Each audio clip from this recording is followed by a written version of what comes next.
Jangan sekedar laksanakan sholat karena kepatuhan, tapi laksanakanlah sholat dengan penuh kecintaan.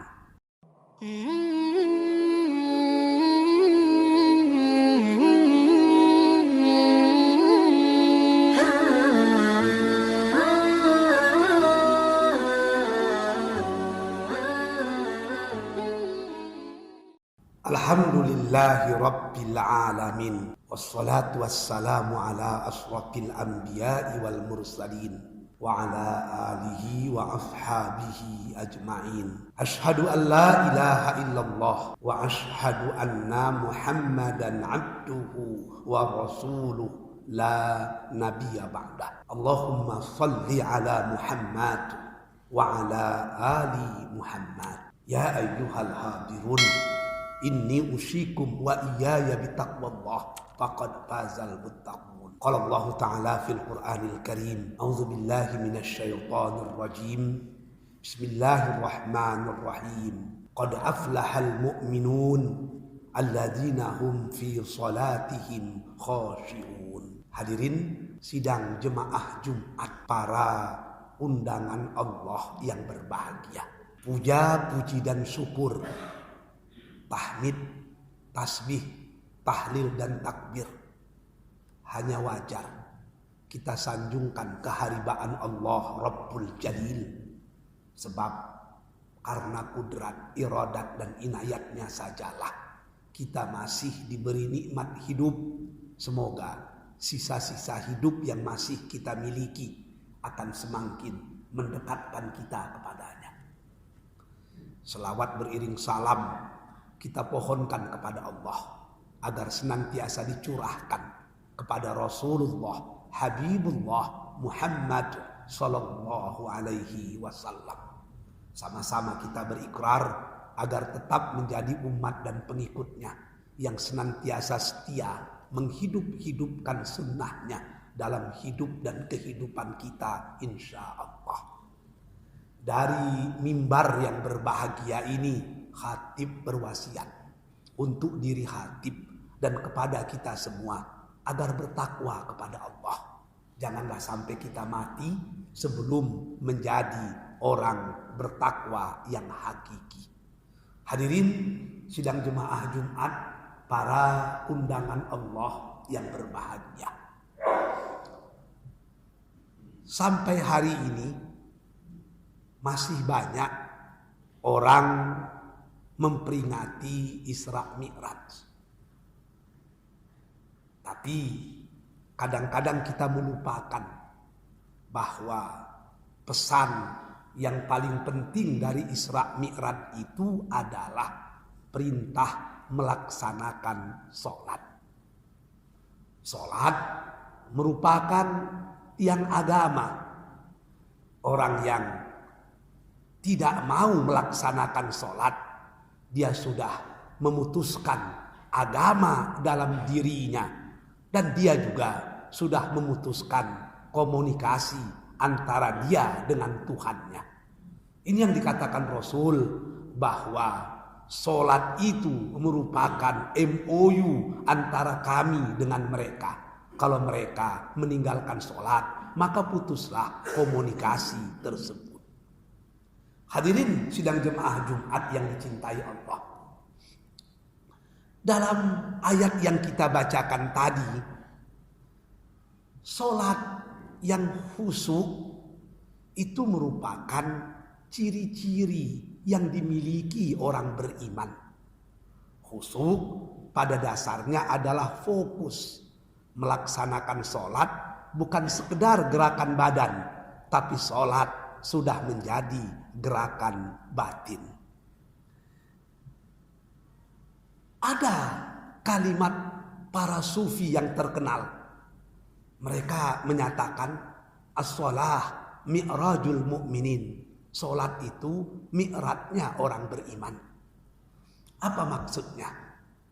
Mereka menganggap bahwa Rasul sangat dekat dengan Allah ketika Mi'raj. Maka kita umat Muhammad begitu dekat dengan Allah ketika kita melaksanakan sholat. Hal ini tidak salah karena ada hadis sahih menyatakan aqrabu ma yakunul abdu mir rabbihi wa huwa sajid fa aksarud du'a. Sedekat-dekat hamba dengan Tuhannya adalah ketika dia sujud dalam sholatnya. Maka pada waktu sujud itu perbanyaklah komunikasi dengan Allah Azza wa Jalla. Yang jadi pertanyaan adalah sholat yang bagaimana yang dijadikan kaum sufi sejajar dengan mi'raj tersebut. Bagi kita tentu bukan sembarangan sholat. Sholat yang betul-betul menghasilkan sesuatu yang dapat mencegah perbuatan keji dan mungkar. Inna sholata tanha anil fahsya'i wal munkar. Bahkan ada hadis menyatakan kalau ada orang yang sholat masih juga melaksanakan perbuatan keji dan mungkar, la sholatalah, seakan-akan orang tersebut belum lagi sholat. Puncak dari sholat itu adalah ketika seseorang melaksanakan sholat dengan penuh kehusukan. Akan tetapi sholat yang khusyuk inilah yang paling susah didapatkan. Kalau kita tanya-tanya kepada diri kita, sudah berapa lama kita sholat? Ada yang menyatakan sudah 60 tahun sholat. Ada yang menyatakan sudah 50 tahun. Ada yang menyatakan sudah 40 tahun. Tapi kalau ditanya, dari 30 tahun sampai 50 tahun melaksanakan sholat, pernahkah kita merasakan sholat yang khusyuk tersebut? Ini pertanyaan yang sangat sederhana tapi susah untuk menjawabnya. Bagaimana agar kita bisa khusyuk dalam sholat? Kalau ditanya kepada ulama-ulama hadis, tentu jawabannya jelas. Sallu kama ra'aitumuni usalli. Kalau kamu ingin khusyuk, sholatlah sebagaimana kamu melihat Rasul itu sholat. Jangan ditambah dan jangan dikurangi. Kalau ditanya kepada ulama-ulama fikih, bagaimana cara khusyuk dalam sholat? Maka ulama-ulama fikih akan menjawab, penuhi segala syarat dan rukunnya. Insya Allah kamu akan mendapatkan kehusukan dalam sholat tersebut. Kedua pendapat itu betul dan sangat betul. Akan tetapi ada 3 tambahan yang penting dilengkapi menurut ahli-ahli tasawuf. Di samping sholat mesti punya dalil. Sholat harus berdasarkan nas. Sholat sebagaimana Rasul sholat, melengkapi syarat dan rukun. Ada 3 lagi yang bisa kita lakukan untuk melengkapi agar sholat itu betul-betul khusyuk. Apa yang 3 itu? Yang pertama, kalau kita ingin merasakan nikmatnya sholat yang khusyuk, jangan coba-coba memakan makanan yang haram. Makanan yang haram akan menjadi darah dan daging yang haram di tubuh kita. Seperti hadis Rasul, segala makanan yang bersumber dari yang haram, dia akan menjadi sesuatu yang haram pula di tubuh manusia tersebut. Sholat itu perbuatan yang suci. Sementara makanan yang haram akan menghadirkan darah dan daging yang kotor. Jangan bermimpi antara yang kotor dan yang suci dapat bersatu. Bahkan sebagian ulama menyatakan, kalau kita ingin tahu makanan yang kita makan itu betul-betul bersih, baik secara lahir maupun secara batin, coba bawa sholat. Kalau sesudah memakan makanan itu, sholat kita khusyuk, sholat kita tenang. Artinya rezeki yang kita makan itu bersumber dari yang halal. Jadi kalau ingin khusyuk sholat, hati-hati terhadap yang kita makan. Makanlah halalan thayyibah, yang betul-betul halal dan yang betul-betul baik. Yang kedua, kalau kita ingin khusyuk dalam sholat itu, anggaplah setiap kita sholat itu merupakan sholat yang terakhir dalam hidup kita.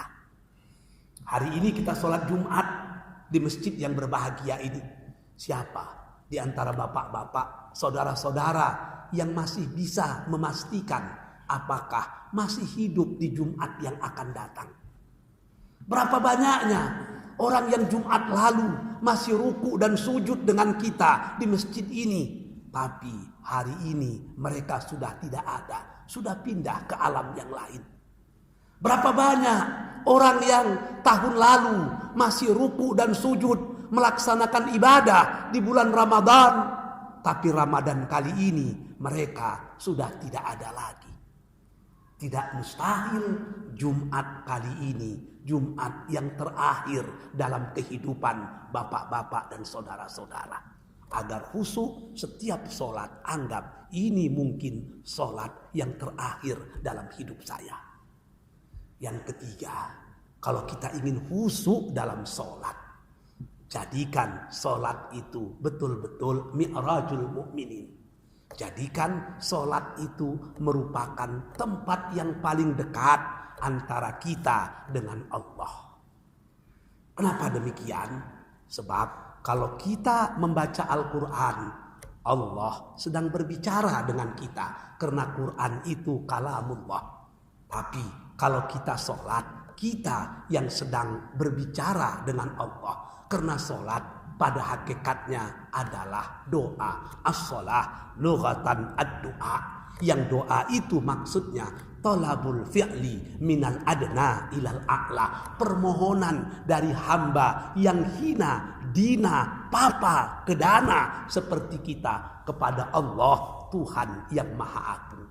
Maka sholat itu bukan beban, tapi sholat itu alat untuk menghapuskan beban.